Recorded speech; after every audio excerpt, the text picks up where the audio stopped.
अस्सलामुअलैकुम। तो व्यूवर्स, मेरी आज की ये वीडियो उन दोस्तों के लिए है जिनको ये नहीं पता कि ऑन ग्रिड इन्वर्टर और हाइब्रिड इन्वर्टर में क्या फ़र्क होता है। तो आज मैं इस वीडियो में ये बताऊंगा कि ऑन ग्रिड इन्वर्टर और हाइब्रिड इन्वर्टर में क्या फ़र्क है। और मेरी ये वीडियो मेरे उन दोस्तों के लिए, उन इलेक्ट्रिशियंस के लिए और उन इंस्टॉलर्स के लिए है जिनको ये नहीं पता कि कौन से इन्वर्टर पे कितने पैनल्स लगा सकते हैं और हाइब्रिड इन्वर्टर और ऑन ग्रिड इन्वर्टर में क्या फ़र्क है। तो आज की मेरी ये वीडियो मेरे सब उन दोस्तों के लिए जिनको ये नहीं पता। तो वीडियो की तरफ जाने से पहले, अगर आपने मेरे चैनल को सब्सक्राइब नहीं किया तो सबसे पहले मेरे चैनल को सब्सक्राइब कर लें ताकि मेरी हर आने वाली नई वीडियो आप तक पहुंचती रहे। तो चलिए चलते हैं वीडियो की तरफ। सबसे पहले मैं आपको ये बताता चलूं कि ऑन ग्रिड इन्वर्टर का मतलब क्या होता है। ऑन ग्रिड इन्वर्टर का मतलब ये होता है कि वो आपका सोलर लेगा, सोलर को 220 में कन्वर्ट करके वापटा को सेल करेगा। उसका काम जस्ट ये है कि वो आपकी सोलर को सेल करेगा, आपके यूनिट्स वापटा को सेल करेगा। ऑन ग्रिड इन्वर्टर को आप घर के यूज में नहीं ला सकते, आप उसको घर पे यूज नहीं कर सकते। जो हाइब्रिड इन्वर्टर है, हाइब्रिड इन्वर्टर के साथ बैटरीज लगती हैं, उसको आप सेल्फ यूज के तौर पे भी घर पे इस्तेमाल कर सकते हैं। और यहाँ बात की जाए ऑन ग्रिड इन्वर्टर की, तो उसको आप कभी भी घर पे यूज नहीं कर सकते। जीरो एक्सपोर्ट डिवाइस आजकल निकली हुई हैं, तो कुछ भाई कहते हैं जीरो एक्सपोर्ट डिवाइस लगा के इसको यूज कर लें, जीरो एक्सपोर्ट डिवाइस लगा के इस तरह यूज कर लें।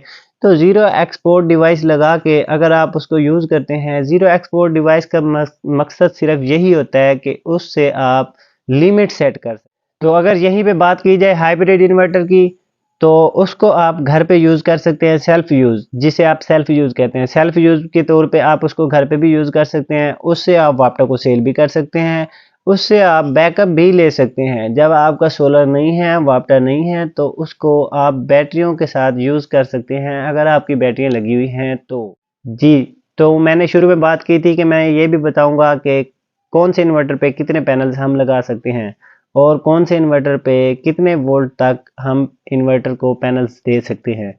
हमारा जो 550 वाट का एक पैनल होता है, तो उसके वोल्ट होते हैं 49, 48, 47, इसी इसी के करीब होते हैं। मतलब हम 50 लगा लेते हैं, मैं आपको 50 बता रहा हूँ, ठीक है।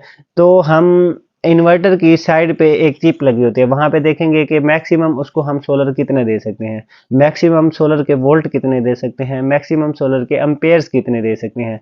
तो आपको बताता चलूं कि कोई भी इन्वर्टर है, 1 किलोवाट के इन्वर्टर पे हम 2 पैनल्स लगा सकते हैं। जो 2 किलोवाट का इन्वर्टर है उसके ऊपर हम 4 पैनल्स लगा सकते हैं। इसी तरह से 3 किलोवाट के इन्वर्टर पे हम 6 पैनल्स लगा सकते हैं।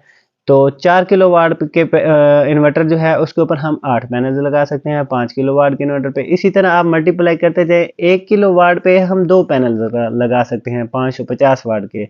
550 वाट का एक पैनल और 550 वाट का दूसरा पैनल, 1100 वाट उसके बनते हैं टोटल, ठीक है। उसके वोल्ट देखे जाएं तो 50 वोल्ट एक प्लेट के हैं, 50 वोल्ट दूसरी प्लेट के हैं। अगर हम उसको सीरीज में लगाएंगे तो 50 और 50 100 वोल्ट हो जाएंगे। और उस प्लेट के 13 अम्पेयर्स होते हैं, एक प्लेट के 13 अम्पेयर्स होते हैं। फिर बताता चलूं, एक प्लेट के 13 अम्पेयर होते हैं, 50 वोल्ट होते हैं, 550 वाट की होती है। 550 वाट की प्लेट के 50 वोल्ट 13 एम्पेयर, जब हम उसको सीरीज करेंगे तो 50 और 50 100 वोल्ट हो जाएंगे और उसके एम्पेयर्स 13 यानी कि 13 ही रहेंगे।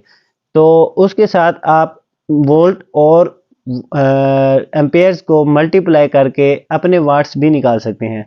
तो इस तरह से आप किसी भी इन्वर्टर पे अपने इन्वर्टर की साइड चिप देखें, उस पे वोल्ट देखें कितने इन्वर्टर को देने हैं, उस पे वाट्स देखें कितने देने हैं, उस पे एम्पेयर्स देखें कितने देने हैं।